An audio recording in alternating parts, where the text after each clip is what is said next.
The opposition today here in Bangalore South have nothing against me. Consolidation of Muslim votes in favor of Congress, then it is secular votes. If Hindus vote in favor of BJP, then you call it communalization of electorate.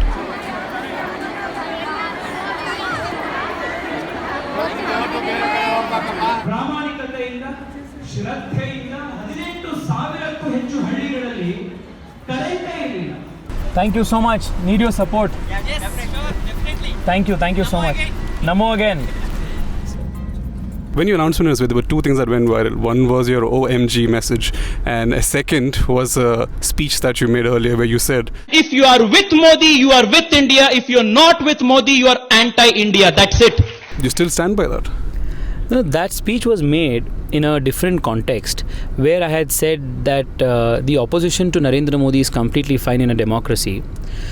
But if such opposition to a political leader takes the shape of an opposition to the country and people start making statements which help the enemy countries of this of our motherland, that is something dangerous. So in that sense I said, if you are with Modi today, then you are with India.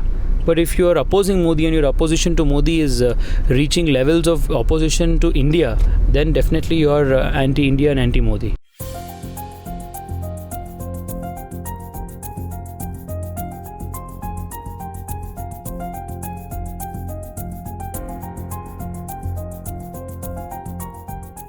One of the tweets that became a controversy was when you tweeted saying that you agree with Modi's policies except for reservation for women, which you further later deleted.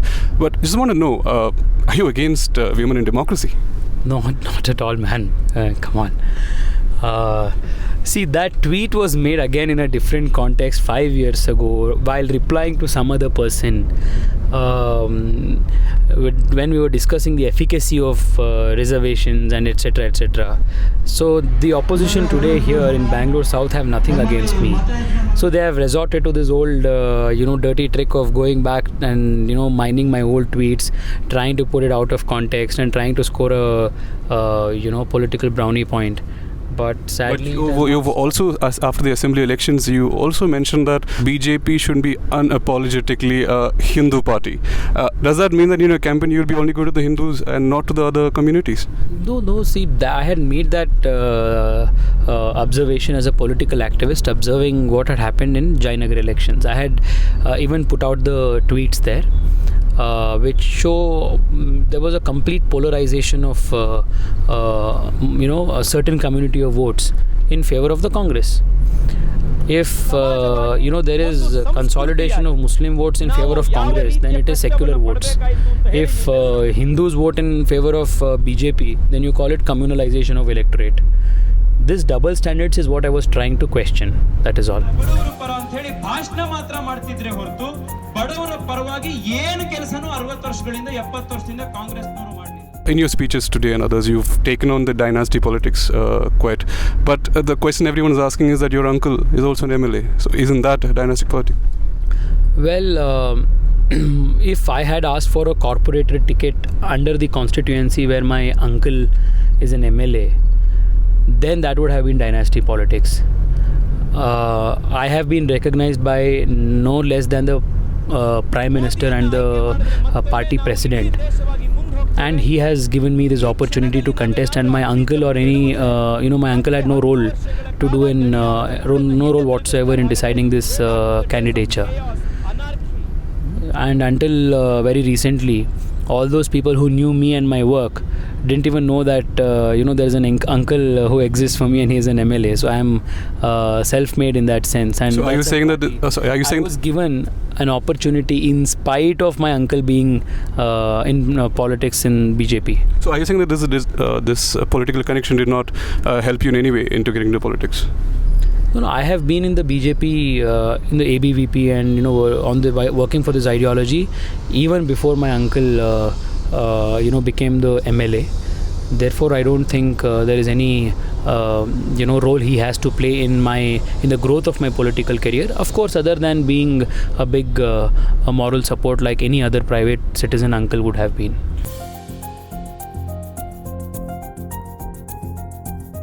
Another question that has been raised often is that the fake news being a problem. You have been a lawyer for the Postcard, which is a controversial website. How do you take on that? They've been proven that they have been publishing fake news. Which court proved them? There have been fact checks. If you disagree with them, yes, but No. I see. It's good that if someone has made a fact check and they have been caught wrong, then it's a good thing. Then Postcard should correct themselves. As far as I defending them is concerned, I would defend even you if your freedom of expression is being curtailed unreasonably without any legal justification. If there is going to be, and this is not a matter of left or right, it's about a constitutional principle. So if Postcard's right to freedom of expression is curtailed, then I will fight for it. But if Postcard will put out fake news, then I think their fake news should be called out. The answer to a good book, a bad book is a good book. And recently you had issued a lawsuit against multiple media houses as well. Isn't it against the idea of freedom of speech? I very specifically added the word unreasonable reasonable restrictions for freedom of expression when I answered your earlier question as well.